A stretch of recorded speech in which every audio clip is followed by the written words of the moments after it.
असा विचार केला आहे का की जर एखादी व्यक्ती असाध्य आजाराने ग्रासली असेल, ज्यातून पुन्हा उभं राहणं अशक्य असेल, तर त्या व्यक्तीला वेदनांशिवाय मृत्यू निवडण्याचा अधिकार असावा का?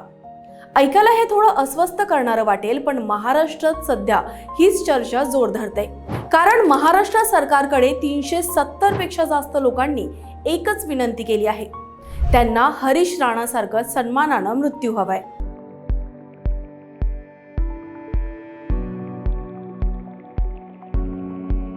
सन्मानाने मरण म्हणजे नक्की काय आणि शेकडो लोक यासाठी अर्ज का करत आहेत? आजच्या या व्हिडिओमध्ये आपण लिव्हिंग विल या संकल्पनेचा सखोल आढावा घेणार आहोत। नमस्कार, मी राणी। मित्रांनो, महाराष्ट्रात 370हून अधिक लोक आयुष्य संपवण्यासाठी आज बाळगून आहेत, कारण त्यांना गंभीर आजार किंवा असाध्य परिस्थितीत जगत आहेत।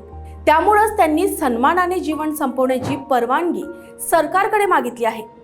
त्यापैकी 72 जणांनी रीतसर अर्जही दाखल केले आहेत। सरकारी आकडेवारीनुसार 423 पेक्षा जास्त कस्टोडियन्सकडे लिव्हिंग विल जमा आहेत।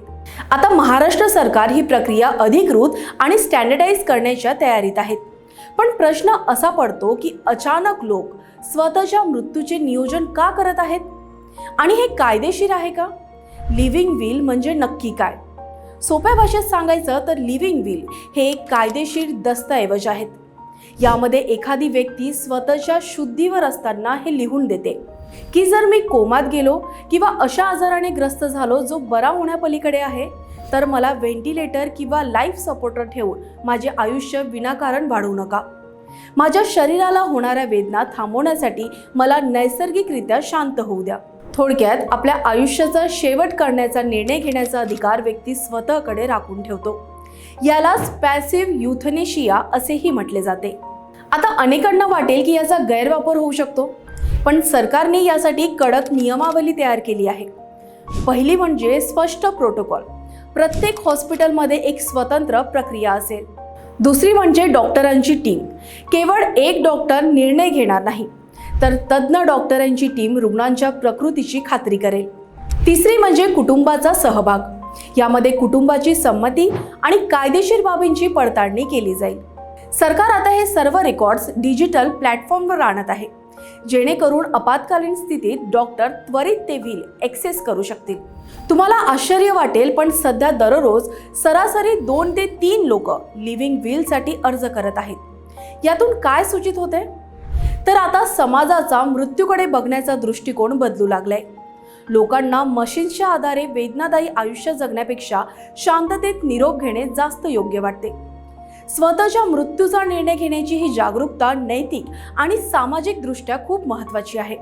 पण नाण्याला दुसरी बाजूही आहे।